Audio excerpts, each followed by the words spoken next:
So again, welcome everybody to tonight's event. We have a couple of small things we want to get through before we introduce Shawn. We are going to be having a door prize drawing at the end of this session. So stick around. You could win your choice of either a $25 Amazon gift card or $25 Rosenfeld Media. While we're getting started, go ahead in the chat, tell us where you're from. If you have a question during the session, go ahead and put your question into the chat. You can also raise your hand. Paula and I will be sort of moderating. And yeah, if you have any questions, let us know. We've also put a link to the Figma file. This is going to be a bit of an interactive session. So if you don't have a Figma account, go to figma.com, sign up, get an account, and then use the link in the chat. So a little bit about user experience San Antonio. We want to foster curiosity, learning, networking, and diversity. This is a safe space. If you're a jerk, we're going to boot you. Everybody needs to feel comfortable. Everybody here is learning something new. Even if you're experienced, you're going to learn something new tonight. If you have absolutely no experience in user experience design, that is just fine. Everybody is equal. Everybody has an opportunity to ask questions. So ask us questions. Again, put it in the chat and we'll sync up with you. You can connect with us in multiple ways. We have a YouTube channel, we have Slack, we have our website, and we also have LinkedIn as well. Is there anything else? I think that covered it. Oh, and we're also on Facebook. So feel free to connect with us. We have lots of different events. They're all free, and you don't have to be from San Antonio. So with that, we'd also like to thank our sponsors, Firecat Studio, Qualaroo, UXSA, Tech Systems. Often with their contributions, they help us to put these events together. And then I think that concludes all of the intro. So we are going to go ahead and get started with Shawn. All right, well, hello, everybody. Let me share my screen and we can get started. And hit share. All right.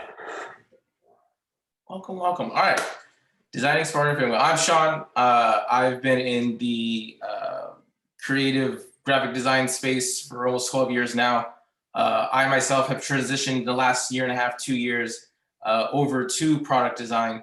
But my real base and schooling, I was in product and print, rather, sorry. Which you can see behind me. I love print posters. I printed this one myself, so I really have an affinity for it. But I'm here to teach you guys a little about Figma, how you guys can design it smarter, a few tips and tricks, little keyboard course shortcuts. You can find me if you have any questions after this on Twitter and LinkedIn with those links right there. And with that, I'm going to give you guys a little preview of what we're going to be making today. A little card, essentially, right? It's going to be, I wouldn't say variable, but we're going to have different options that we can just pop in real quick. And we're going to build this essentially from scratch. We're going to get, some typography down. We're going to get some colors, some images, a few icons here and there. And we're going to create this, right?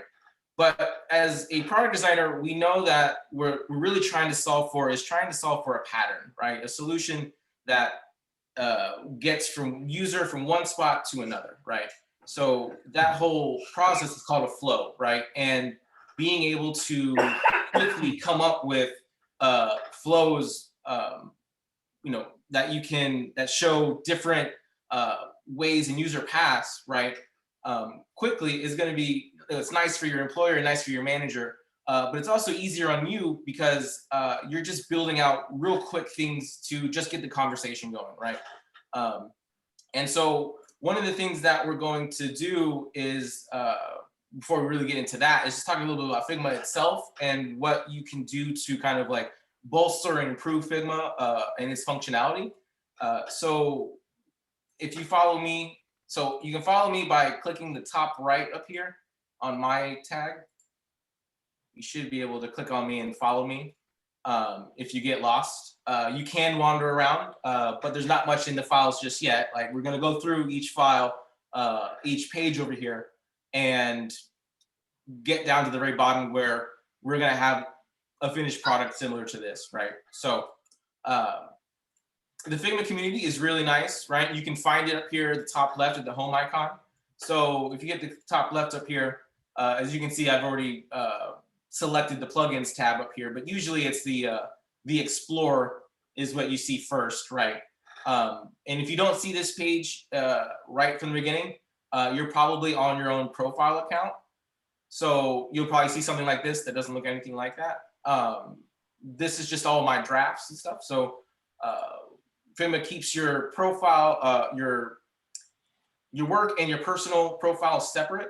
And so being aware of that when you're searching for plugins, right? When you think, well, where is something that I thought I had, you might be in a different profile than you expect it to be, right? So the community can be found here at the bottom. I like to use my personal account when I do after hours, obviously. And so you can search for plugins, right? Right from here. And plugins are bolt-on applications that help enhance Figma, right? Through across a whole vast spectrum of tasks, right? As you can see, some of the ones on here on the right that I already have installed are going to be some of the ones that we kind of go through, right? And plugins are really easy to install, right? You search for one, all right? So say if we go for color, right? We hit enter. We're going to see the plugins that pertain to color or have some relevance to color, and it's easy enough to just hit install, and then boom, you got it active in your account. Or you don't want it, you just hit uninstall. It's that easy to add and remove plugins that you find, well, I thought I was going to use this, but not really. So, and what's also nice about this page is that depending on what you're searching for, you can have you can do colors for files, plugins, and it also does for creators, right? So if you find someone with a cool name, by all means, like this person here seems to do a lot of publishing, so should probably follow that one. So going to files, right? You can search for any base file you want to work with, right? But in our case, we're not going to do that because we already got our file in here to work with. So within here, like I said, you can search for files, plugins, and creators. And so to bring it back to the little project we're going to make, right, on here with this, right? If you notice this first one, it's just all grayed out. There's not really much to it. This is basically a wireframe, right? So taking this wireframe and over to this next page, right? You can see that they kind of look the same, except mine's kind of a grayish color and they're using blue, right? But it's really just to give the base concept of where things are gonna go, right? So, a small H heading for, this section right here and some body copy, and then a repeating product card, similar to what we're gonna make with an image and content, right? You've seen these patterns before, but maybe you are trying to create something new, right? Maybe you want something else, right? So one of the plugins that I really like to use, and if you press Command P or Control P on your computer, depending on which platform you're on, it brings up a dialog box, which is how you can, without using your mouse, going up here and searching for your plugins, right? You hit Command or Control P, it brings up your dialog search to then, if you don't know what you're looking for just yet, you can type in plugin and it'll list out all the plugins that you have installed in your account, right? And with us, I know this plugin is called Wireframe. And Wireframe is really, really helpful. I've used this before in the past. It's not like the super best thing when it comes to layout structure and creation and file naming. It doesn't quite do that, but what it is good for is for really quick conversational pieces that just to get the ball rolling with your manager, right? So if your manager comes to you, is like, well, we need a new login flow for our customer base, right? Like, okay, well, I know that I'm going to want, you know, a login screen. So if you go through here, it's got samples of different layouts of common patterns for login pages, right? And so looking at this one, you probably are going to want a 3-1, right? And if you select a frame, it'll put it into the frame.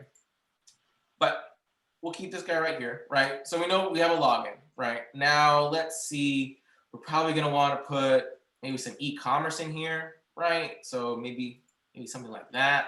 And then what else? Probably need another form after that they're gonna have to fill out, right? So if we add another form in there, right, for collection, and you know, as you can see, like they have a whole bunch of flows or components and pieces to a flow that you can put together real quick. I mean, you just click on, you know, I need some data, perfect, right? A data stream, right? You just click it and go, right? Now, what we're gonna do is to build out a system that you can then create this in a more high fidelity view, right? How you saw in the first page you saw. So this is a really good, quick and dirty way of just getting things done quick, right? So as you can see here, we've got a little something like that already, right? And if we looked at the beginning, you can kind of see it's kind of built that way, right? We got a top, we got a middle section, and we got like a bottom section that's got kind of two different views, right? You got two different ways you can do the bottom. You got some icons and you got some text. And the top too. Top's got a couple different variables. We just got title, a description, and then we got a profile with a description, right? So taking into that account, we know that when we build out this card, we're gonna want it to have at least 3 sections, right? So when we come to wireframes, and like we can just pick apart this one. I will just, if you're wondering why these look purple, these are what's known as components, and I'll get to those in a minute. But just for the sake of speed, right, we'll say that I built this real quick from scratch, right? So we got the background that's about 71 pixels. All right, let's make that 75. I like that 75. I like even numbers. There we go, right? And I've got a placeholder for, you know, profile image, a block for a name or some title, a bottom, some smaller content, and then some sort of icon on the right, right? We got a middle section, right? It's an image. Maybe we want to have it be like a super long one, right? So let's change the height of this one to, I don't know, say 500. 500 is pretty big. And then we'll center this icon. Oh, there we go, right? And we'll move these guys out of the way. So we don't really quite need them anymore. Those are just for help, right? So if you want yourself, if you guys want to try to build your own little header, right? Or a placeholder, think about, you know, common, like the Instagram, right? You have your profile image, you have your name, you have any other description text about you, and then you have an action bar to the right, right? So taking a frame, if you press F, taking a frame, and we'll make our frame 350 pixels wide. We will, this is the rounded corners area, and rounded corners, it goes top, top, bottom, bottom. So if we do, let's do drastic, let's do 50, 50, just so you can really see it, right? Hey, Shawn. You know that we're gonna want a profile image probably. These texts, right? Just some blocks. Remember, we're just building blocks here. And Shawn. then an icon. Yes, Paula, sorry. Is this a good time to ask a question or should it wait just a minute? Yeah, what's the question?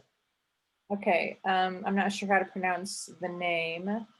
Munir? Elagbani. I'm not sure. I'm really sorry if I'm pronouncing it wrong. It asks, does Figma have a repeat grid like Adobe XD or something similar to it? Unfortunately, no, it doesn't quite have that, but it does have ways of modifying groups of objects together, right? So if we wanted to have, right, a whole bunch of squares, right? I'm going to hit Option Shift to duplicate and keep in line another instance of this frame, a rectangle rather.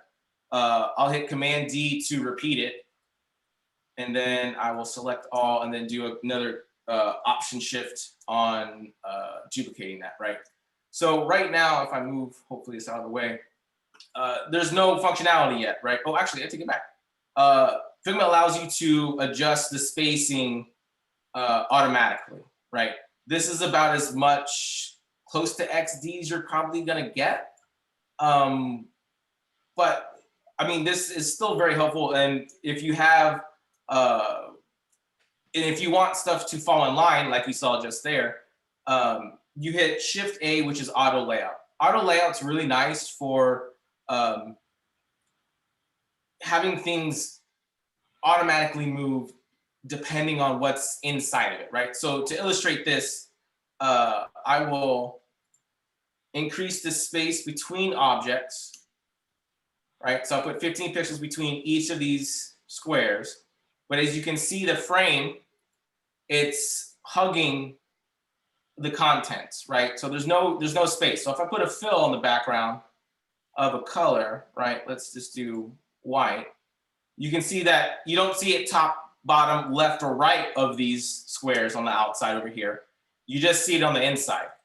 So if you wanted to see some padding, right? If you're familiar with padding in HTML, that's going to be this little dialog right here. So if we had 50 pixels, you're going to see it now really blow up. But what's also really nice is that if we take one of these out, it shrinks, right? It all just stays in line. Or if we add one in, right? It automatically applies the spacing that you want, or you have specified on the parent frame, right? And then a neat handy trick, if you're on a parent frame, and just like me right now, I want to select every child within there, you hit enter, that's going to select everything within there. And because I want to do that, I want to batch rename all these rectangles, right? Let's just do, I want squares, right? That's more like it. And then I can number these, right? I can add a space and then add a number. And this NN shows that it's going to add a 0 and then the number, right? So if we take one away, it's just going to have 1. And then we can show the different, oh, hold on, sorry. We can actually reverse the direction if you use a capital letter. So now it's going to go from the bottom up. So if you ever want to number things in that way, it's also very helpful. Lowercase goes top, bottom. Capital goes from bottom or reverse. So I want to do it this way, rename it. And so now it's easily, you see it over here, parent frame. Actually, what I want to do, I want to rename it child plus current name. So what that did is just added the current name to the prefix child plus. So Command R for renaming. If you have multiple elements selected, you can edit them all at the same time. It's super helpful that way.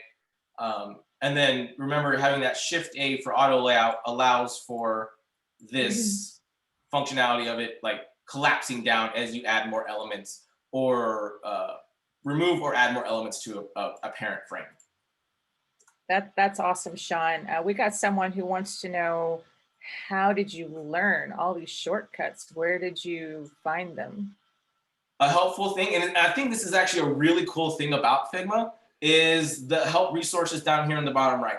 It's not big, but if you go to the keyboard shortcuts, and there is a keyboard shortcut for the keyboard shortcuts, you can see them all down here. And you can see the ones that are in blue are the ones that I've used before at least once, right?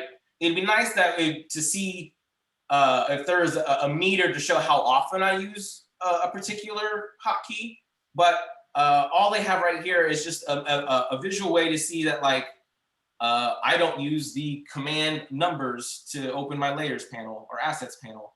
You know, that's something that I could do. Maybe, is it? No, I have that as a different keyboard shortcut, so that's why I haven't been used. But yeah, so using this and finding myself trying to do the same thing over and over again, like doing the auto layout, right? I always kept having to come over here to the top right or the far right to add it to a frame. When I realized, oh, if you just press Shift A, it does the same thing. And boom, there you go, right? To do the edits to the finer details, yeah, you still have to come over here, but to engage the feature itself, the keyboard shortcut Shift A has been super helpful. Great. But yeah, so Thank you, just, Shawn. yeah, just through experience and just doing stuff like this, right? Just building on stuff. So coming up to the middle section, right? We have two right here. We got a large placeholder. We got a small. So if we rename this, as you can see, I like to keep my layer names kind of tidy, because when we get to making these components, it's going to make it easier to find and easier to swap out particular groups of sections that we were going to create, right? So this is all going to come in handy later when we start putting this all together, right? So creating one more of these real quick. Actually, no, I'll stick with those two. These two are fine, but I will rename them. And I don't know why I can't select that anymore. There we go. Let's see here. Underscore. Example slash card slash.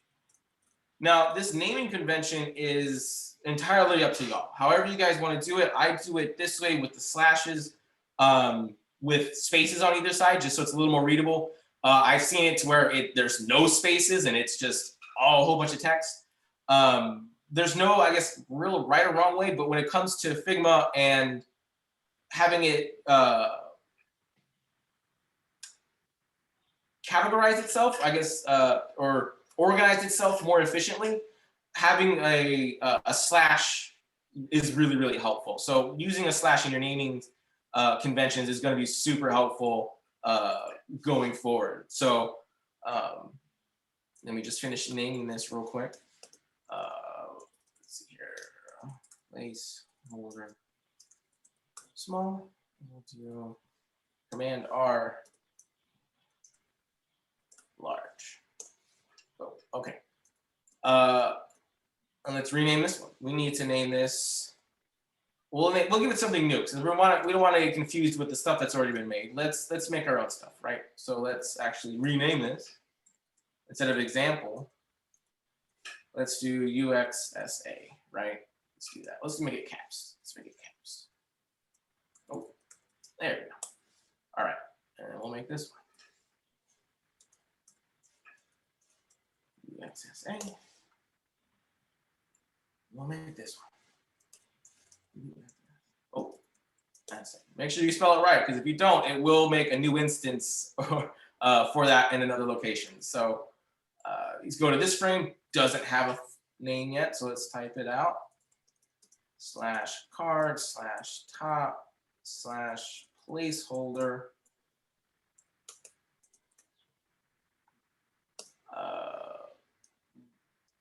We'll put white.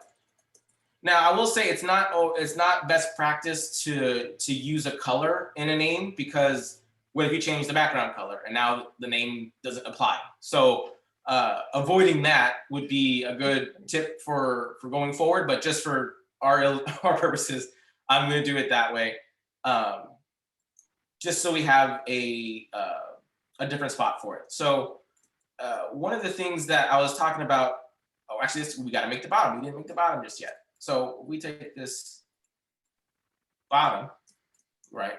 Let's rename it, because we know we want it to be part of the new stuff. We saw that, there was icons to the left with a button. We saw that there was, I think text, right? I think there was some text. So we'll make this frame a little bit bigger. We will stretch this bar out. And now there's no real set way of doing wireframes, right? It's you know, trying to get the quickest and dirtiest way of conveying a concept, you know, to another person, right? So there's no real set, like, oh, it has to be this size for text, right? No. As long as you can explain, like, this, that's a title, this is body text, right? People are gonna know, oh, okay, I get what you're trying to do, right? And we'll make that a little bit smaller so it actually looks like body text. And we'll bring it a little closer, right? And again, there's no set. This is all just for skeleton purposes, just for getting a wireframe down, right? And so yeah, we'll keep it at that. But I will name this one, again, placeholder. We'll do alternate. Running out of good names for these. We'll shrink this down to a nice 230. Okay. So now we got at least a couple for the top, we got a couple for the middle, and we got a couple for the bottom. So that kind of completes our little wireframe for our component, right? But now we need to make it usable elsewhere, right? And so we have one source of truth, and that's a big key concept in product design and a lot of, you know, just regular designs. You're gonna have to have a single source of truth for certain pieces, right? So if this card element is gonna be a single source of truth, you're gonna wanna make these into components. And components are where Figma really comes into its own. And to enable that, they now have what is to create multiple components. So if you click this components little arrow, you'll see create multiple components. And now I'm sad there's not a keyboard shortcut for it because I would use this so much. And unfortunately, you can't assign keyboard shortcuts yet in Figma. I have complained about that myself. You know, I really want that because some of the keyboard shortcuts are not my favorite, but you know, I'm stuck with what I'm stuck with. So you have to do this manually. So coming up here, clicking this, it now turns in this really weird purple, right? But it's significant. This purple is really significant, and so is this little icon. This little icon tells you that this is a parent component, right? Let me put this. Ooh. And parent components are special because they are what the child or clone components draw from, right? So if I were to do the copy, right, you'll see that it looks the same, but you know the caret icon over here is now a single diamond, right? This is telling you it's a child, that there is something, you know, controlling its properties, and that you can only control, you only change so much, right? But what's really nice is that, let's say, you know, I forgot to add an icon to this card, right? And I have this, you know, several places, right? I can just add it to this one spot, and as you saw instantly, it just populates to every other instance of that component, right? All the children get updated, whatever the parent gets edited to, right? So if we change the background color to these should all change background color, right? Just like they did. So it comes in super handy when you start actually building out a design system. You're gonna start to really see how this comes into play later on, right? So let's change it back. Let's change it to that, and we will delete these. So we don't need those just yet. But what we can see is that we've got 6 components for. We can delete that extra frame. Our card, right? So if we take one of these, take one of these, and we wrap this into its own frame, which you can do by Command Option or Command Click G, I believe. I hope that works for y'all. It works for me. As you can see, if you can see over here on the left, the layers, it's all been wrapped in now a frame number 1. From here, I'll hit Shift A to enable auto layout. As you can see, Now there's evenly spaced apart, but we know that we don't want that space. So we want that to be 0. And we want this parent frame, so we'll say parent card frame, to always hug its internal content. So no matter what image, right? So if we go to here, and this is where the components come into handy. So if we check this little area to the right, we'll see placeholder large. And now, boom, placeholder large gets populated in here. The parent frame now extends to 654 pixels from 374. So it automatically comes in and collapses, right? Which is going to be super helpful when you start trying to show different concepts, different image sizes to show. You can really see how that's going to come into play down the line, right? So if we take this card going forward, right? Now we're done with the wireframe process. Now we need, let's bring some text into it, right? Let's see what we can do with text, right? So there's the previous one. Here's our new one, whoop, right? Typography. Outside of wireframes, typography is one of the next things I go to, right? I'm gonna take type scales. Type scales is one of the first ones, and these are links. So if you guys need to get these yourselves, if you don't already have them, click on these links. You're able to go to the plugin page itself, and you're able to apply it to your profile. So from here, I'll show you how type scales work. So type scales is really nice. You can engage plugins after you've linked them, right? You downloaded, uploaded it, or installed it rather. You engage it by hitting Command or Control P, and that brings up the dialog box.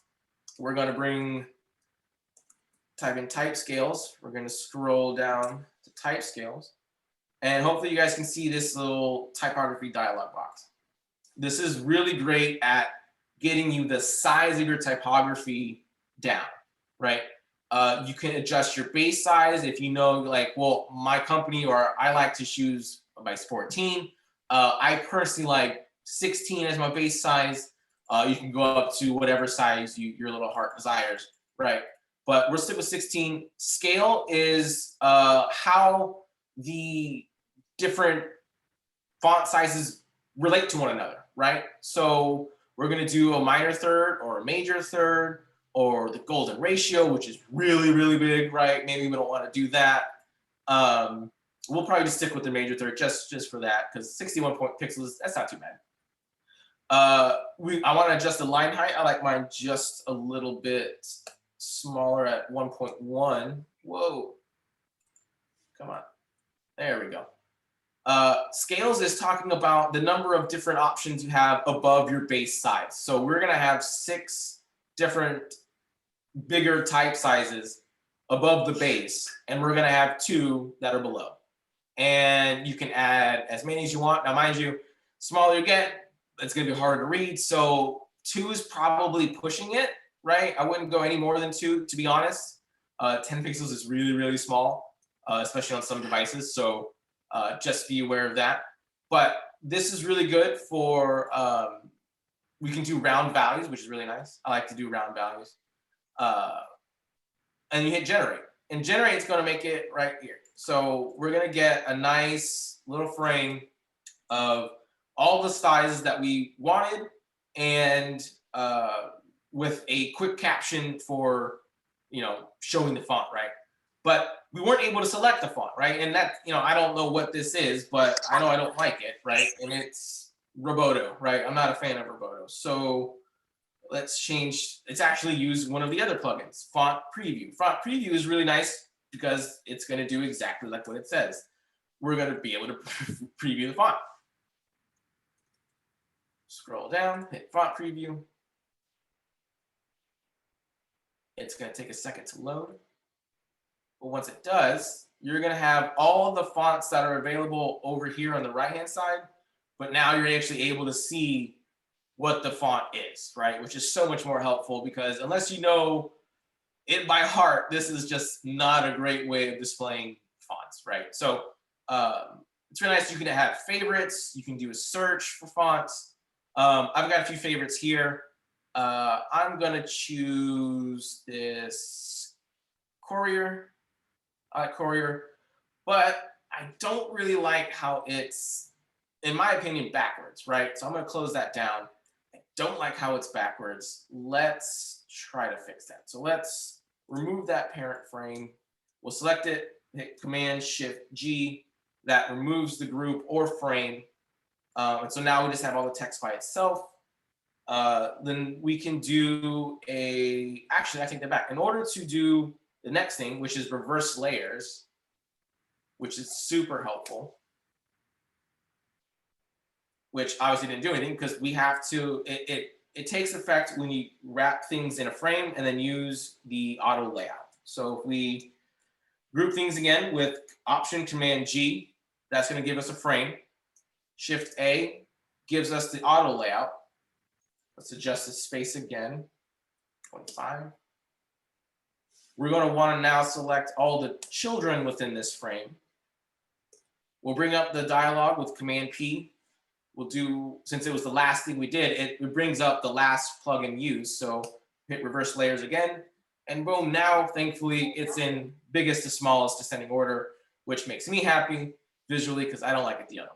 So now this is great for right now, but it's not reusable, right? I can't go and use this somewhere else, and if I want to change this, it'll change, right? How we did with our wireframe right here, right? So in order to do that, we're going to use our other one, our other plugin, Type Styles. Type Styles is really nice. Let's type it in. Actually, I take that back.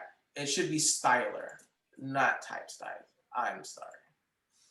It should be Styler. Styler is the one you want to use, not the other one. I apologize for that. But bringing that up, Styler, generate styles. If we, oh, actually, I take it back. I'm gonna have to undo that because what happened is that when I ran that plugin, so I ran the styler generate styles, right? Which is gonna generate styles based on the frame or element selected. So if you only have one frame selected, it's only gonna take that style or that setting and make a setting out of that. So in order to not do that, we have to ungroup our frame, right? Which is the Command-Shift-G. So now all these are individual. We're going to run that plugin of style generator or styler generate styles. And now if we look over here on the right hand side, we can see that it's made all of our styles right here. But it's not that quite helpful, right? It's unless you know what type specific 61 is, and hopefully you don't have duplicates of that, it's going to be hard to figure out what font you're using, right, in the styling guide. So in order to fix that, we're going to have to do a rename. So I'm going to do Command R after selecting all the text elements. I'm going to add, if it'll let me, there we go, Courier / current file name, right? So I want to keep those because that's super helpful.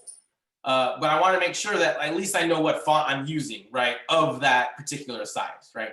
So I'm going to hit rename.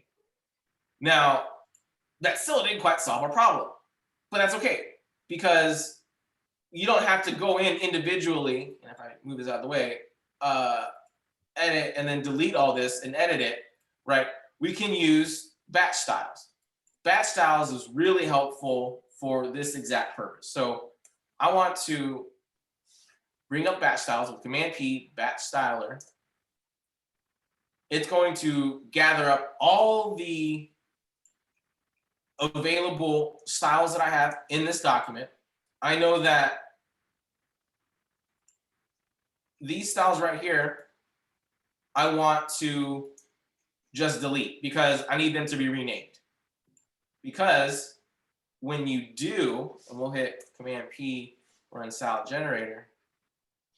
Now, if I select off this, now it's in a nice little drop down under its own title. And that's only made possible by the layer naming to the left.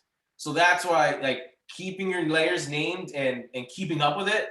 I know it's tough for a lot of designers out there. Trust me, I know I really had to make sure I labeled a lot of my files, layers in this for everybody. But you know, when you're wanting to do something like this and make it organized for yourself in your style over here, style guide or a faux style guide, having the names and having the Figma system group it for you automatically is just so helpful, right? And for everyone else that's coming in and using your system, right? So now that we've made our style, right?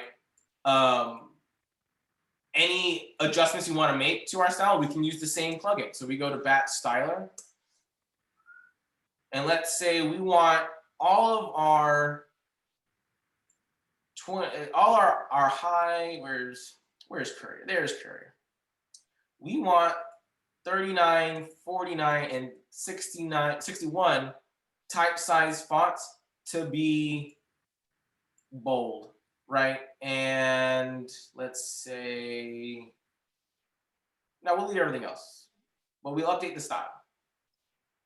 If you notice real closely, these are now in a bold. We did it all at one time. You didn't have to go in individually and select bold on each one of these. And if you have a whole bunch of styles, that could just take up a lot of time. So batch styles is a really good way of being able to manage a large styling system and being able to update a lot of those styles at one time. And so that's very helpful. So now that we got our styles for our text, that's going to be helpful for later because we're going to need text for this stuff, right? So it looks like I've gone through everything in here. Let's now bring it to colors, right? Because every system needs color, right? So if you're like me, colors maybe not your strong suit. I know it's not on my end, but one of the really cool plugins, and I think they did a really cool approach to searching for color, is color search. So if you hit the Command P, do color search, you just type for whatever color you kind of want. Like I know, let's see, if you type in blue, right, it's gonna give you blues. Or apple, right, or word. It'll give you different colors for apples, right? That you could probably, I don't know about this color apple, but you know, these colors are definitely ones I've seen before, you know. But it's really cool, like bark, you know, it's a good color bark right there, you know. And if you can put these all together, right? And if you see it says click or press to add this to your color style, so you hit enter, it's going to add it to your color style with the search term you used, right? So it's pretty nice and handy that way. So if you did it again, it should bring up those same similar, oh, not barrel, bark. It should bring up those same similar colors. So if, you know, you can go back and search for it again. Really helpful. I think it's a really cool way of, you know, searching for a color that you're trying to put a visual sense to. So another good handy one is based on images, right? So a couple images that I have down here that we can use. So if you have an image selected, you hit Command P again, go to image palette. It's going to, in a group, put 5 of the most common colors found in this image, right? A drawback to this feature is that you can't run the plugin again to get different colors. It's just, it'll pop out the same ones over and over again. But it is a really good way of just really quick putting colors together. Like, I like this color, but what colors can I get from it? I don't know. Let's bring up something else, right? Image palette, select, boom, those are the colors. All right, cool, I can work with some of those, right? Let's do it for this one too. Let's actually use a different one. Let's do palette, right? Palette's a good one, slightly different, but still the same concept. It uses an image to generate the colors that it's going to provide for you. So these are the greens that it likes. We can hit save, right? And it's going to pop out a oblong shape, pill shape version of the colors, right? Let's do one more. Let's get the fourth in here. Let's do image palette. Image palette is nice. Okay. All right. So from here, right, you need to remember that not everyone's always going to be able to see things like you do, right? So being able to accommodate for people with visual impairments, you know, blindness that you may not know about, you want to make sure that you can cover all of your prospective, you know, clients or whoever comes and interacts with your app, right? A good one that I've really used is called Able. And how Able works is if you grab two elements of different colors, right? And I believe they have to be solid colors. But if you select those two, you hit Command P and you type in Able, hit enter. It's going to automatically select those two for you and compare them. And it's got a good AAA rating. AAA ratings are what you're striving for always. Now, you may not always get AAA, but that's what you're always trying to go for, right? And, you know, luckily for us in this one, the first two, perfect, right? But what if we grab these two? Well, that fails. Yeah, I wouldn't want to be a part of any website that puts text on this, you know, color background, you know, just because I'm not going to be able to read it. And that's, you know, user friction that's a customer loss, right? You want to make sure that people have an easy way of digesting your information, knowing what the call to actions are, right? And using color in that way to help, right? So let's see. So it looks like these are out of order. So let's do, I just did a quick selection, Shift A, automatically puts a frame and applies auto layout in a horizontal fashion. And so you can easily organize things real quick if you need to. A really cool handy keyboard trick is a Shift H will automatically flip the selected object or whatever object you have selected, flip it horizontal or vertically. And if you hit Command or Shift V, it'll, well, not in this instance, if I rotate it and now hit Shift V, it flips it vertically, right, top to bottom. So if you need to, you know, reverse visualize things that way, it's come very, very helpful. At least for those keyboard shortcuts, right? So let's make some of these styles, right? We need to take that frame off. We need to rename these. Let's do yellow/current file name, since it just, I think it'll be easier that way. Let's do that. Let's do rename green/current file name. Rename. What is this? Let's do reds. Or rename to red/current file name. Rename. Command R. Rename to, that's the blues, right? Current name. Rename. All right. Now we've got all those renamed with a slash. We can select all those. We can bring back our styler and generate styles. And this is going to create our styles over here. I wish I didn't name them all the same, but let's undo it. We'll do, let's see. Yeah, okay, here. UXSA / is that a period in there? I think that is. Why can I see my cursor? Hold on. Let's try that again.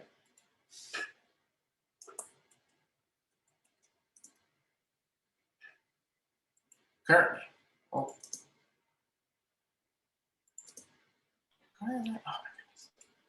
For some reason, my cursor does not We've got a question. We have a question about colors. Yeah. He says, when choosing colors, how do you work through that process mostly? give me an example. I guess a little more elaboration.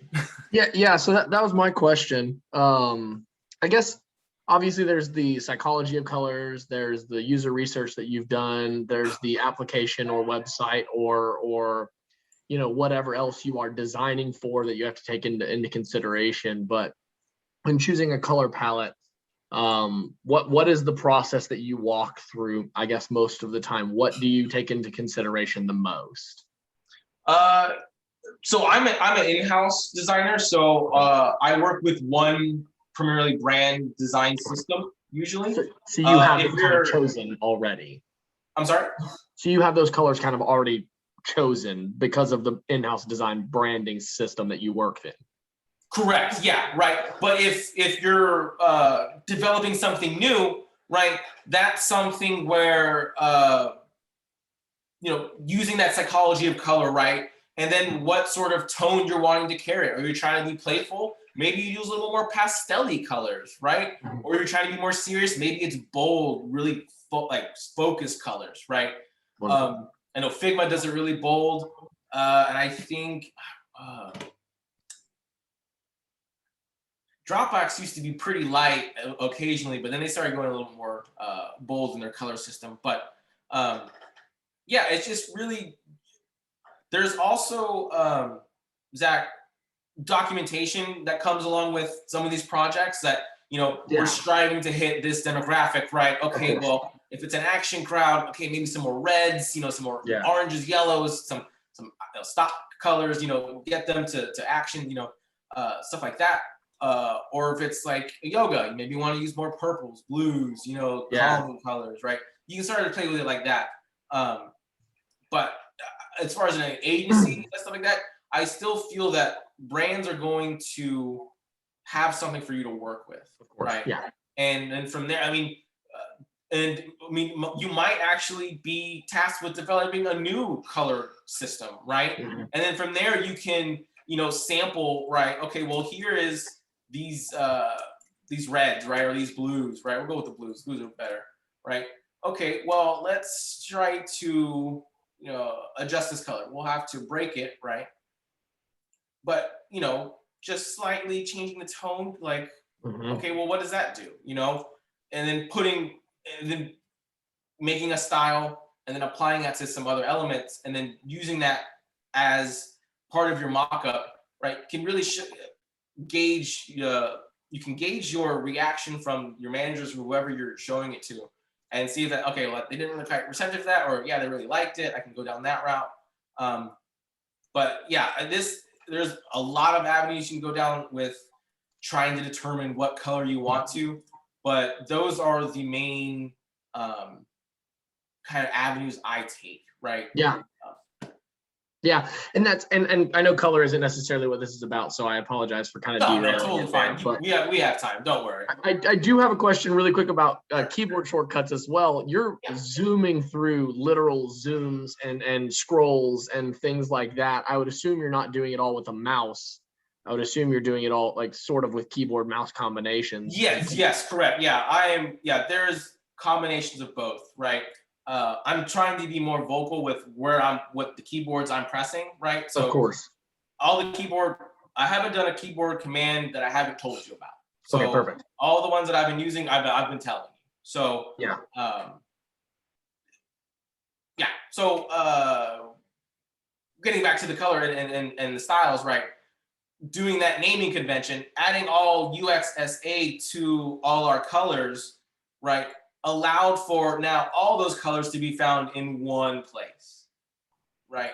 So you're able to now group things together, right? So, and you can take that further, like, okay, well, maybe it's not UXSA, maybe it's mobile colors or, a campaign color, right? This is the July 4th campaign colors to use, right? Great. You know that in the style, you just go to the July 4th tab and boom, you're going to have all the blues, reds, yellows, or whatever in there organized for you. And you know that those are going to be what you need to work with, right? But again, it all comes from your layer naming, right? So making sure that's really nice and tight and clean really helps out when you're trying to now then apply that style across anything, right? So if we wanted to come back and take our card, bring it over here and change some of these colors, like we don't want that white anymore, right? We can now UXSA yellow, right? UXSA blue, let's do it that, right? Or, you know, let's take it off that neutral. We don't want that neutral. Let's put it on something else. Let's do that color, right? So being able to know where those colors are, right, really just come in handy. Like I don't have to worry, like, well, what yellows is it? Is it these yellows or is it the yellow? Like, no, it's under UXSA yellow. Boom, I know it's gonna be that color, right? So it comes in real handy to keep those layer names really nice and clean as much as you can. And I'm not sure if you guys are seeing it chop real bad on my screen. I'm getting some real bad glitching on my end, but hopefully it's not too bad for y'all. So yeah, so now our app, now we got colors. Now let's get some images, right? We don't want to use these images. These are the ones we want to use. So let's find some, right? We know that our object right here has two, a large and a small placeholder. Let's bring in the right component. Where did it go? There you are. Copy this, back over the images. All right, so we know that our newly created one has a large and small image, right? To quickly bring in images that, you know, you don't have to spend too much time looking for, Unsplash is a great plugin to get familiar with. Unsplash is great. So, but where though, if you have an element selected, it will try to put that image into that element. So if you deselect, and then let's say I do a space portrait, right, or space image, it's gonna take a second, but it's gonna put out some nice, really cool big space image, right? You can do it a random one. You can do all these other type of categories. It's really helpful, right? But it's also can do it on multiple components or multiple elements. So if I unhide this right here, you can see there's a lot of elements right here that like, well, maybe I don't want it to be portraits. Maybe I want it to be preset. Let's do plants. I'm into gardening, right? So, boom. Well, this one isn't really good. Well, let's change that one. So you can go in, I don't like that one either, so let's do it again. All right, that'll be fine. I don't like that one. Nope. I don't want a portrait, I want a plant. There we go. Right? So you can quickly, across elements, as long as you have it selected and you run the Unsplash plugin, it's going to populate with an image. And it doesn't matter the shape, right? So this is a component already. So you can see all the other components go, but it doesn't matter. It won't remember like it was a square earlier. It's gonna put it into a circle for you. So you don't have to go back and oh, it's gonna put it into a square, right? No, it's not. It's gonna keep the parent frame, whatever settings it has, it's just gonna replace the image, right? And it's even on like odd shapes, right? So if we draw something, right? It's not great, but it's something, right? Select it, space. Boom, you got space in that really weird object, right? So you don't worry about, you know, oh, it's got to be a square or it's got to have in a squarish shape. No, you can have it be in any shape you want. It's gonna fill in a background, right? So that's coming super handy when I want to put stuff on. You want to put text on something, right? So if we had like a texture, and maybe we not do that really weird square. let's do something we kind of expect, right? We expect a frame with text on it, right? So if we go to our text styles and we put something down, let's text, courier, let's do 39. Yep, let's do space, right? or whatever, right? Put it over here. As you can see, right? And then, you know, okay, well, I don't like this, right? Okay, well, select it, it's gonna change, right? So it's really helpful in putting in images wherever you need them, that just to show diversity, right? So yeah, let's pull in some images. So we know that our object is 350 pixels wide. So let's do 350 by, what did we say that was? 500. So we'll make it 500. And then we know we have a small image, so let's bring that back. Hide that right now. Bring that back easily. That's 350 by 220. So that's 350 by 220. All right, so now we have two sizes. Got to remember to name it. UXSA slash card slash middle slash image large, because this is the large image. And then what we can do is copy that. So I hit Command R for the rename, and then I did select all for selecting all that file name, copied it, selecting with my mouse on that second frame, doing Command R again, Command V, and then just deleting that tail end to make it different.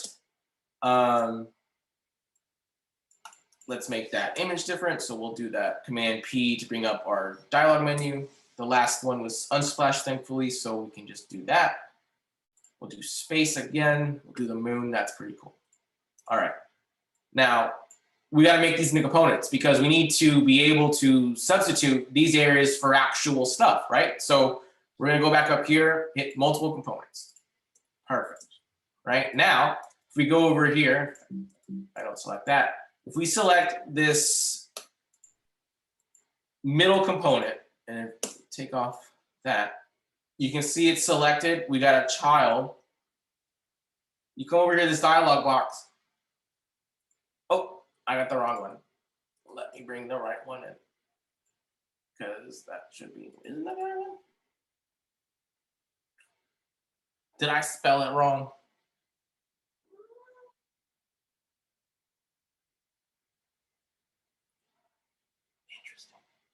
No, I guess I did. Why is that not showing up? That should be showing up for us right here. I should be able to select that within here now, and I'm not sure why it's not.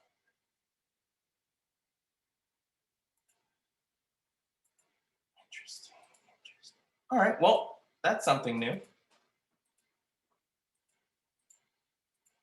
All right, well, I'll show you differently. All right, so, but now we need icons, right? So we'll move on. We need icons, right? So Iconify is really good. So Command P again to bring up our command prompt. Do Iconify. Whoa. Let's do. And Iconify is a good aggregator for icon sets, right? And they have really big, the popular sets as well, right? They got the material design, they got Google design, they've got bootstraps, they've got carbon. I mean, these are well-known design system icons, right? That you can use, right? They allow you to use them, right? So I really like carbons. So if I go back down, I'm scrolling too fast, I'm sorry, there's carbon. I select carbon. Now it's gonna allow me in this new dialog search area, it's a little confusing, but in this new search area, it's only gonna search within the carbon library, right? So it's super helpful. So we know we're gonna want, let's see, a search maybe. So we'll take that guy and you just copy over, right? And there it is. Small, right? It's only 32 by 32, but it's an icon, right? It's meant to be that size, right? Let's search for a menu, right? Because we need a menu.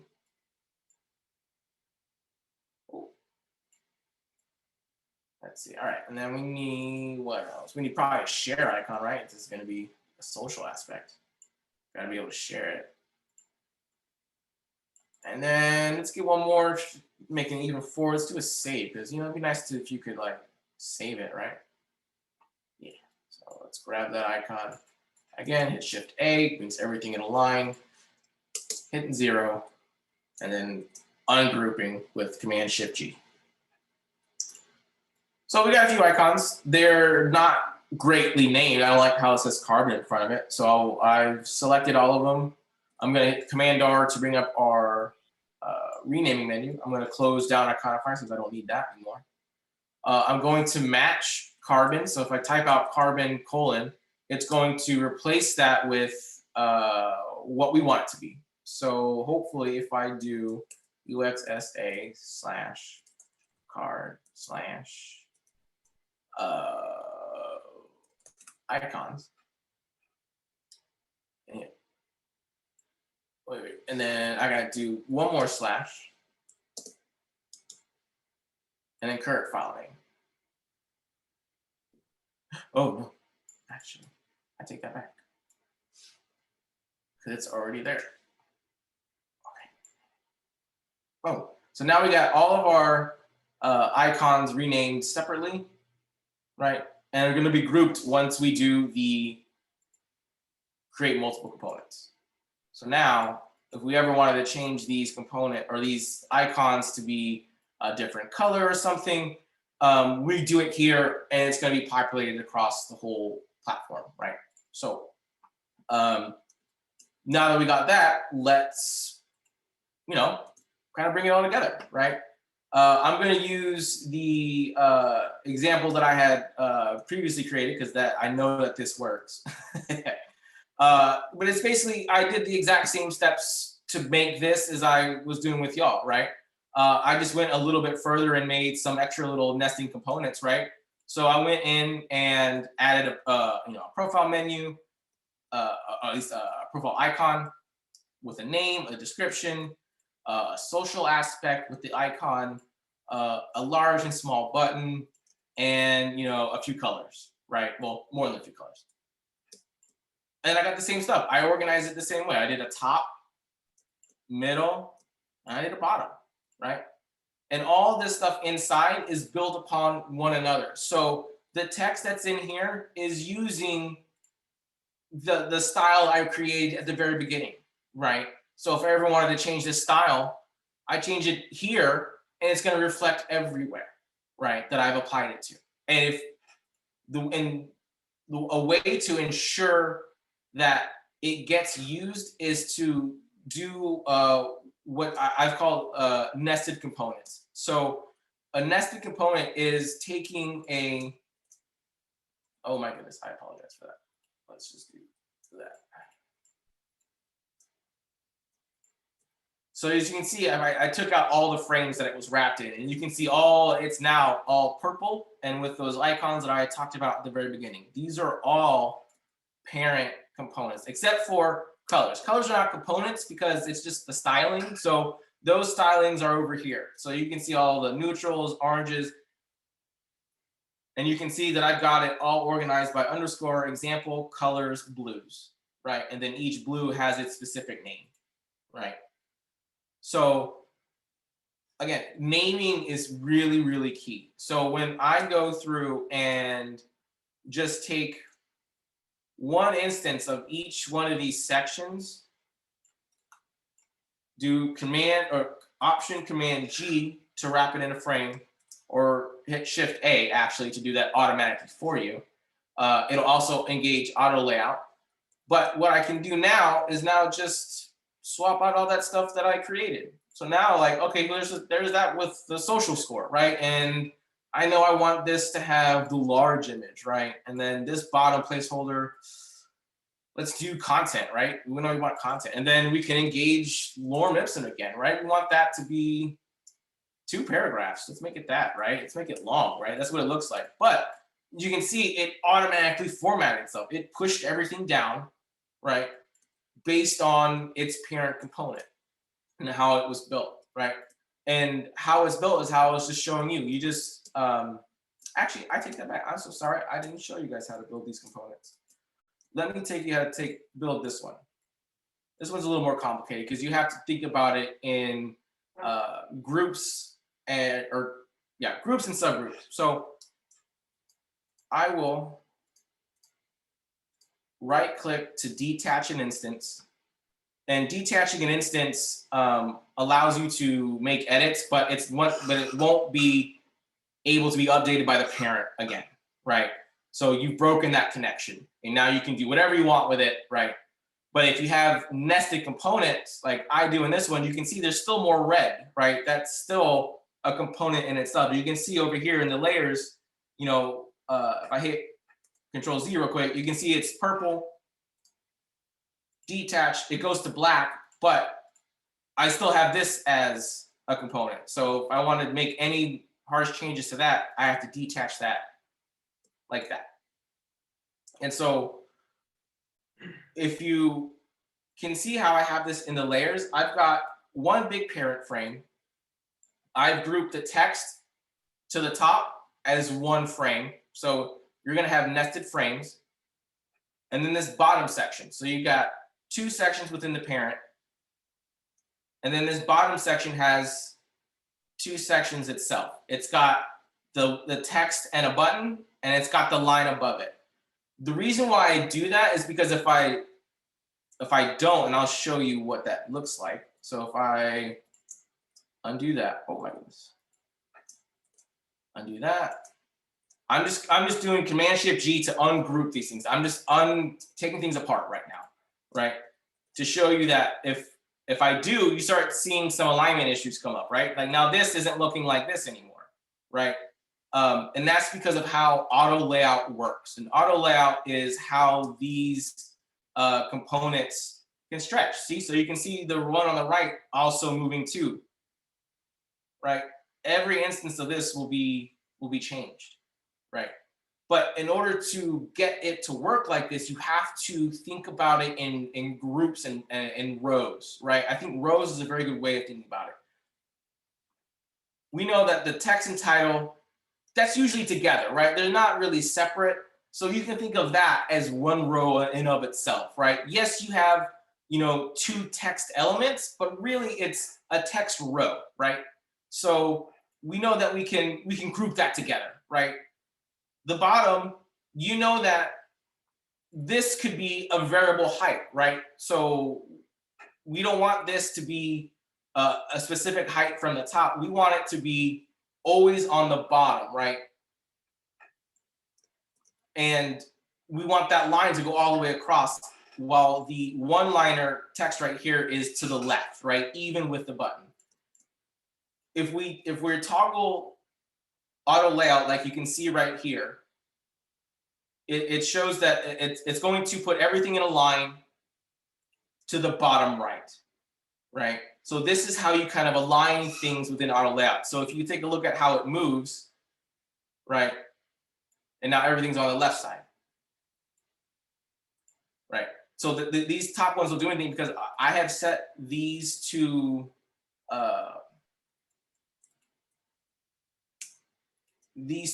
elements to fill their container, right? So the parent container has a maxed width, right? We have a fixed width of 350 pixels because that's what we know we were going to work with, right? So, and we know that within there, we're gonna have some padding. We're gonna have 15 pixels on the top, but we'll make it even, 20 pixels, 20 pixels.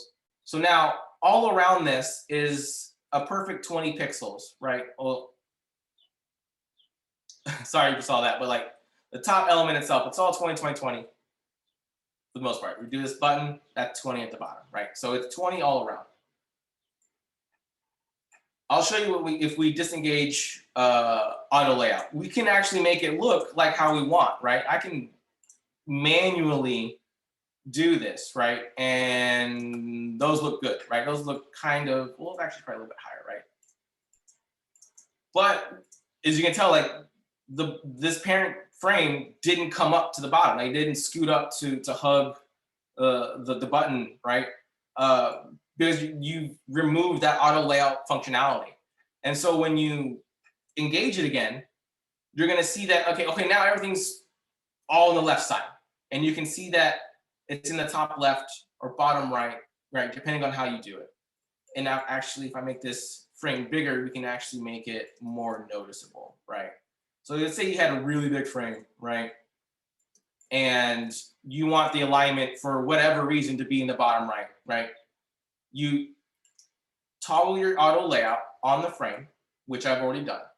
And then you go to this bottom right for the alignment. And then you can start just adjusting where stuff goes, right? So you've got 9 different areas of where you can store or place content, right, within a frame. So if you think about it like that, right, it's no, I'm just shrinking the frame view, right? I want this to be top left and push all the content down, right? So if I hit our nice lorem ipsum update, hit Command T, right? Or not Command T, Command P. We can bring up lorem ipsum and fill it, and you can see that like now the contents on the inside do what we want to, but the parent frame doesn't. And that's because when we were moving it all around, we're giving it a fixed height. So it's taking off that nice, it's called hugging content. It'll hug whatever is inside of it, right? So if I go back and fix the height to say hug contents, it's now gonna shoot all the way down. It's specific, since I kept it at a fixed width, it'll keep the width, but it'll make the height adjustable. So if I go in and just delete, it's gonna bring up that bottom just like how we thought, right? Or how we expect it to work, right? So taking this sort of thought, you can create this card, right? And so what's really good about the auto layout is that you can nest auto layout frames, right? Which is exactly what I've done with this one right here. So if you look at this frame, the frames have, and I should have pointed this out earlier, to know that if you're working with an auto layout frame or not, you can hit F to bring up frame, and there are different preset sizes over here on the right-hand side. It's got iPhone, tablet, desktop, presentation, watch. It's got paper sizes now. Oh, excuse me. It's got social media, and it's got the Figma Community stuff, which I showed you guys earlier. It's got the banner for all that stuff. You can just easily click it, and it makes an instance for you, right? But if you can tell over here, you've got a frame with the hashtag sign, right? But it has no auto layout. If I compare that with the frame above, right? I'll bring it up here. You can see that you got 2 stacked horizontal bars to show that you have an auto layout that goes vertically, right? If I were to change this to do horizontal and go that way, you'll notice that the icon changes to 2 vertical columns, right? So the icons on the left are a really big indicator of what you're working with and figuring out, well, what's going on? Like, why is it doing this? Like, this is not what I expected when I was working with this element. Like, oh, I realized I'm in the horizontal auto layout instead of, you know, the vertical, right? So here's that how it looks, right? And now, since I built it pretty well, it automatically adjusts just like I expected it to. But to get this one down below to work the same way, we need to group these into 2 different sections, right? Right now, they're all individual within this one frame. They're all loose in here. So we got to group them. So, and I say group, I actually mean frame. So I apologize. We want to frame these sections together, right? It's going to automatically assign a fixed width and height, but we can go in and change that to fill container here. And we want to, actually not fill container, we want to do fixed height. We'll do, we'll do that, but let's just see.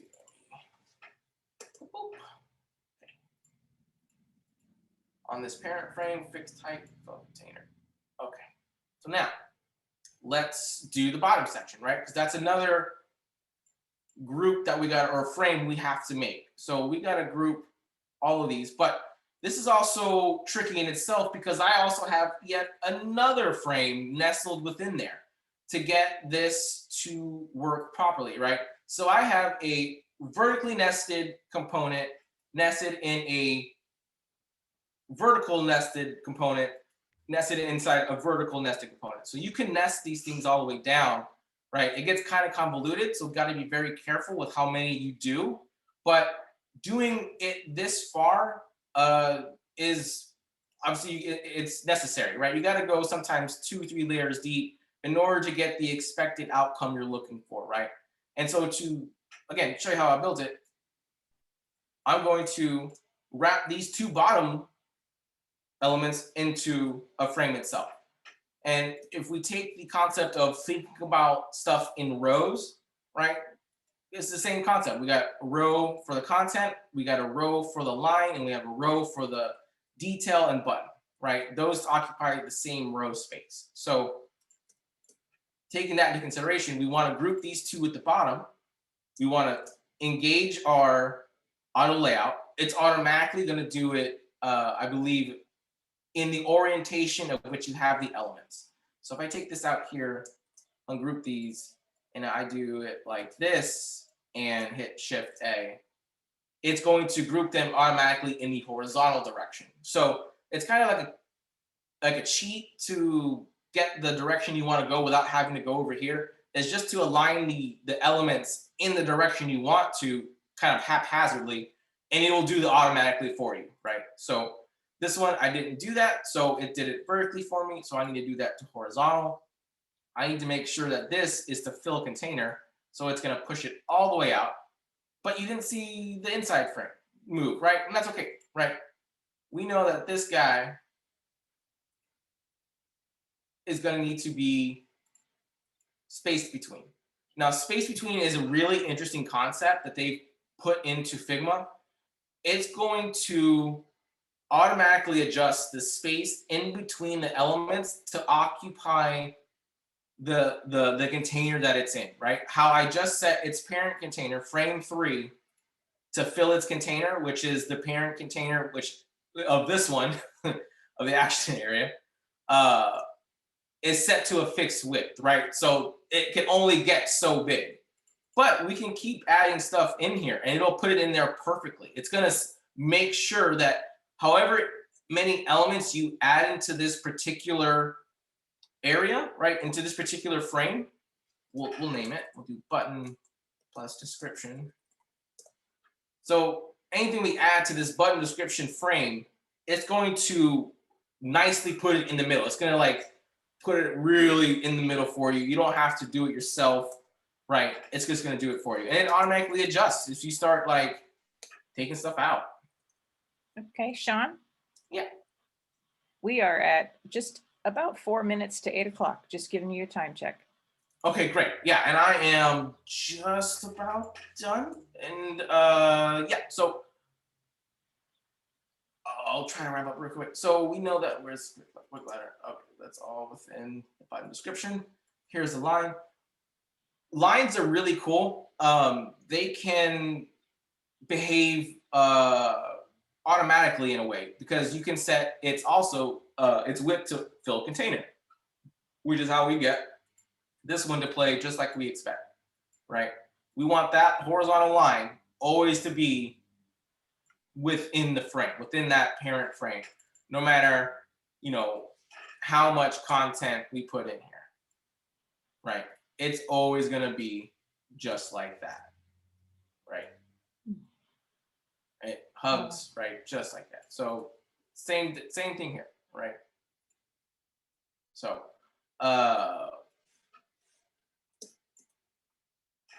yeah, and so now like what we can do is since we've made a couple of different cards, we can start now like playing around and start customizing these things to be different. Here's one with the menu, and then here's another one with that title description and the social score, and then we'll do a smaller image here, right? And then we'll do this one as just the icons and button, right?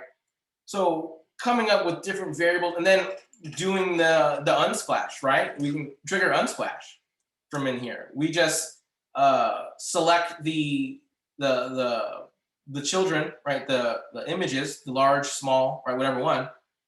Come and do a preset, do random, I guess, right? And now you can go like, yeah, this is a post, this is a post. We'll make this one just one paragraph instead of two, right?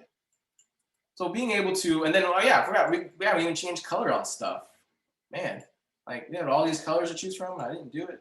Like, so being able to use these plugins, you know, in your workflow, however, you know, you can best work them in, you can see how quickly you can start putting stuff together. I mean, we weren't working for that long, but already I can come up with like 9 to 10 different views and different ways of showing a particular object, right? Quickly and easily. And then if I ever wanted to go back and change any of this stuff, like, I don't want that to be there anymore. I want that to be hidden, right? So now profile is hidden. So anytime where it's used, it's going to be there, right?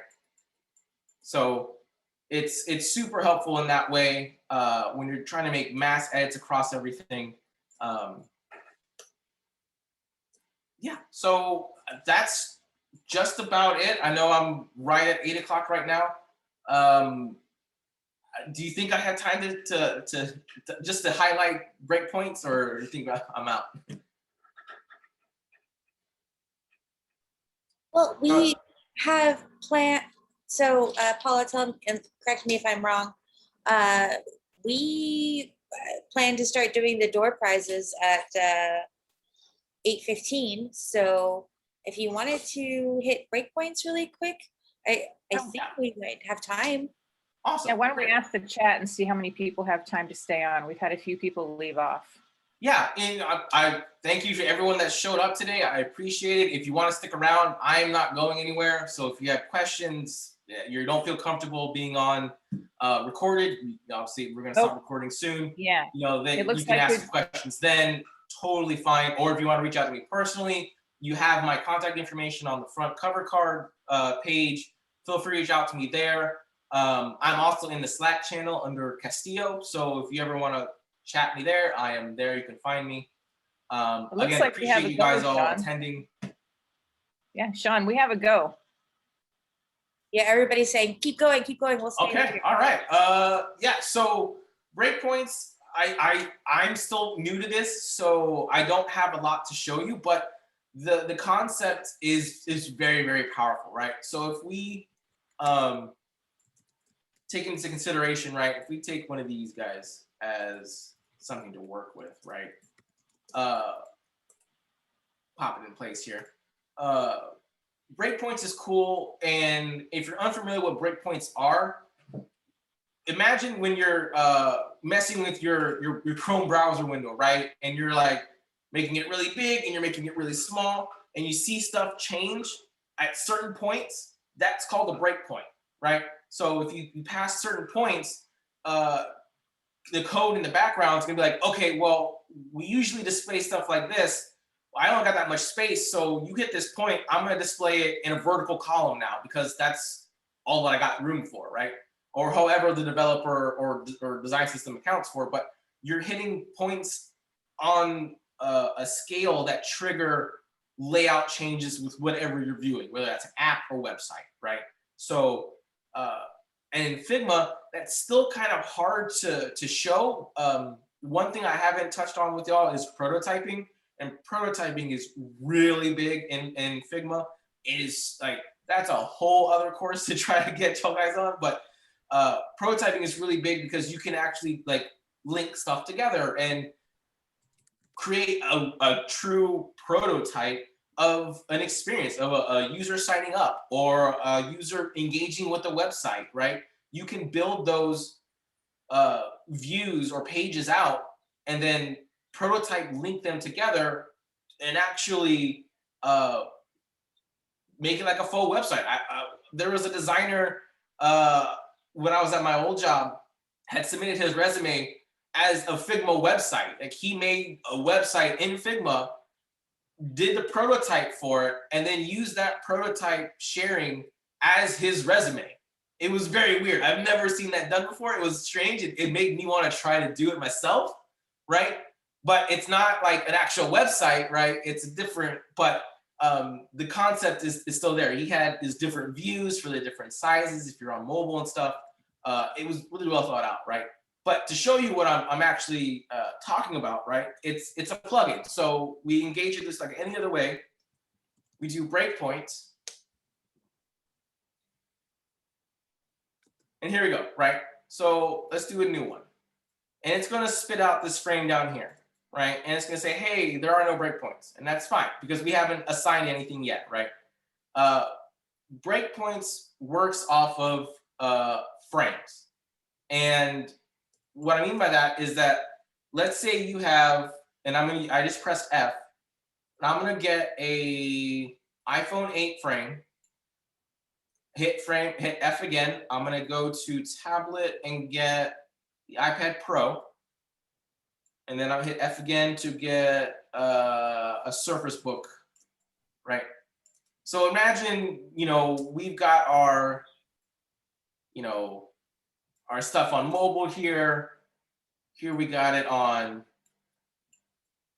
our tablet view. And then within here, we got it on our desktop view, right? But with our handy tricks, I don't like how they're all the same. So I'm gonna go to Unsplash, change all these.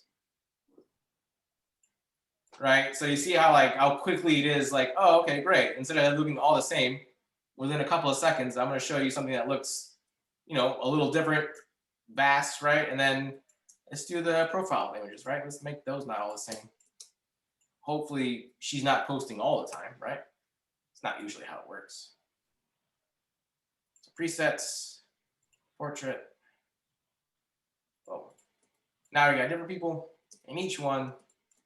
I can probably do some of the text, but I won't do that right now, right? So let's go to breakpoints. We'll bring it back up. We'll bring up our Command P to bring up our dialog box.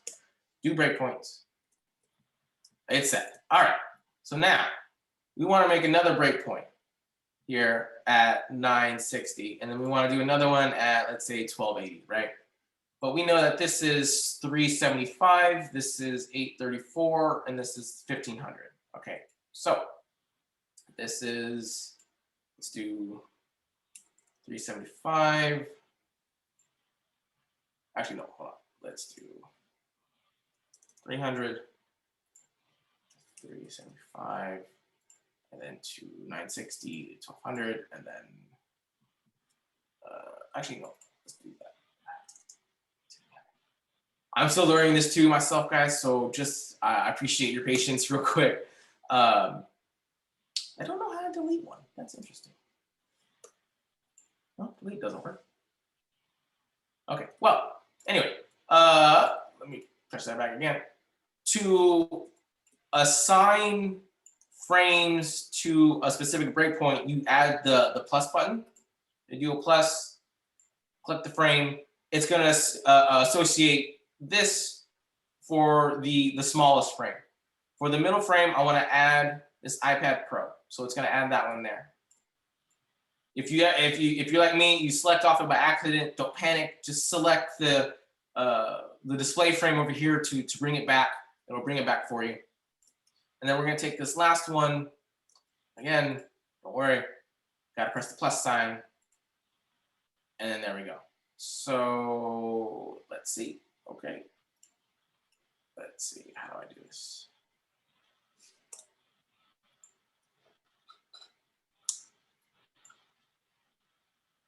All right. You know what? Let's start over because I think I messed up. So let's do breakpoints. All right. So let's do one more. All right.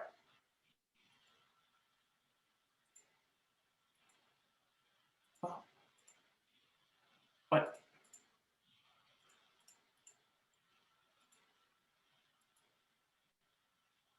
Okay, so now, if we take a look, right? So everything above 960 is gonna be showing the Surface desktop, right? And so if we watch my little line come across these points, you're gonna see it switch, right? Like, oh, okay. right? And you can see it real time, right? It update, right? So you're gonna see the tablet view of these, right? And if you really gotta like do these numbers properly. I haven't quite figured out that part just yet. I'm still very new with this, but the fact that we can now just drag and show the differences in the in views is so much more intuitive and easier than what Figma currently has, right? And I mean, this just blew my mind. I was like, oh my God, like if I can get this tailored down, this would be perfect to show what it would look like if someone's going instantly from a desktop to a mobile view. And I can't wait to actually really push this to its limits, right? Because you can even do vertical breakpoints. So if you had stuff that, like on mobile, wanted to display, you can do that too, right? So I haven't quite figured this part out yet, but this is just really, really, really cool stuff to work with, right? If you want to try to push yourself and work with something new, work with breakpoints a little bit and find out how really cool this stuff is.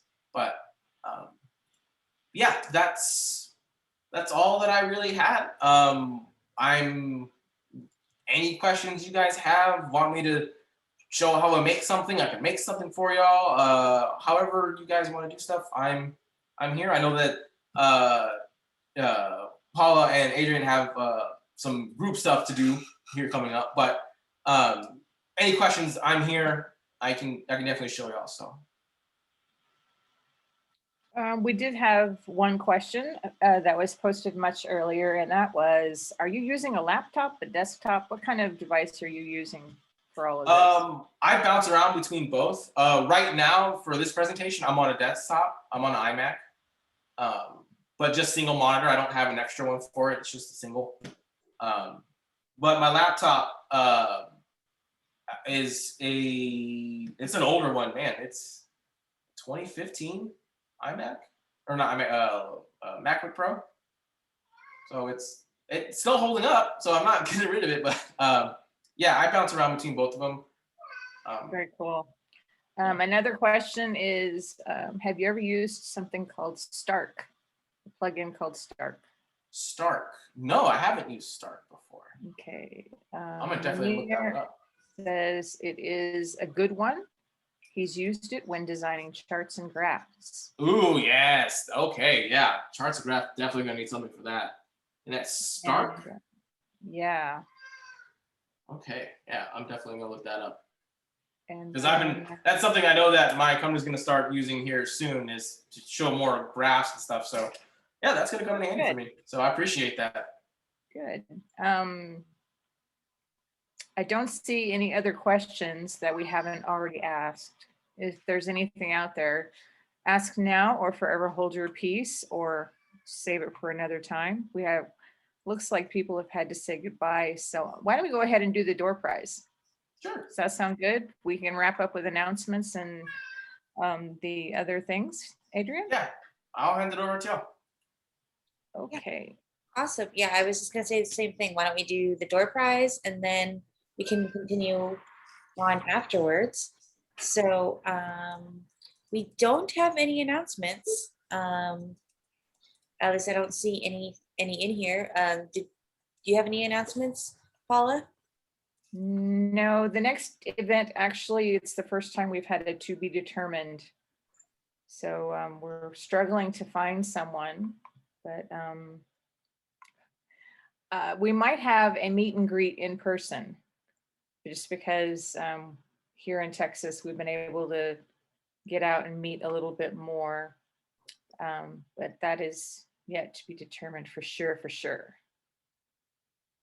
Let me make sure I have the right names, since the names have changed. Okay. One, Crystal, F. Lee, Manir, Black.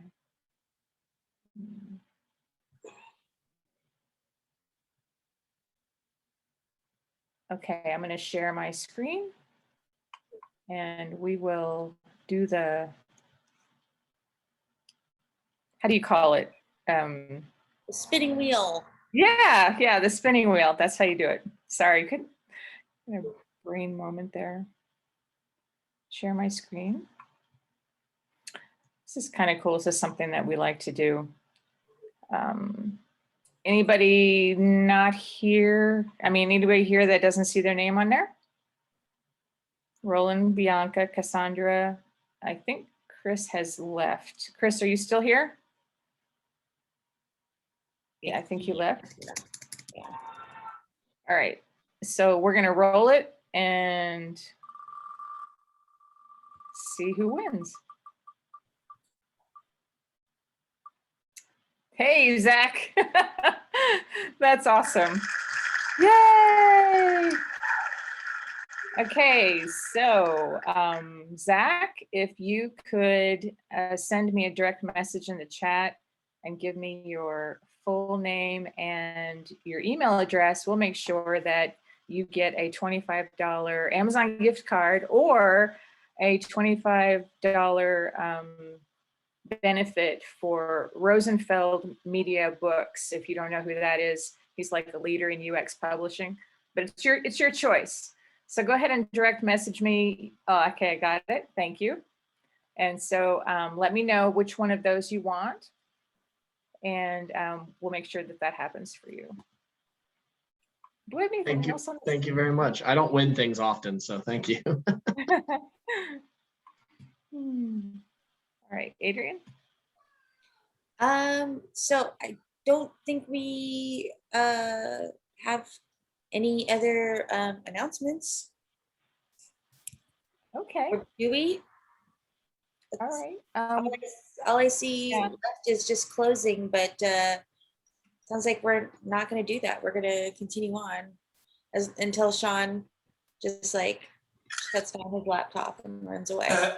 Oh, I mean, well, I stopped sharing, so I mean, I don't know if you guys want me to keep going.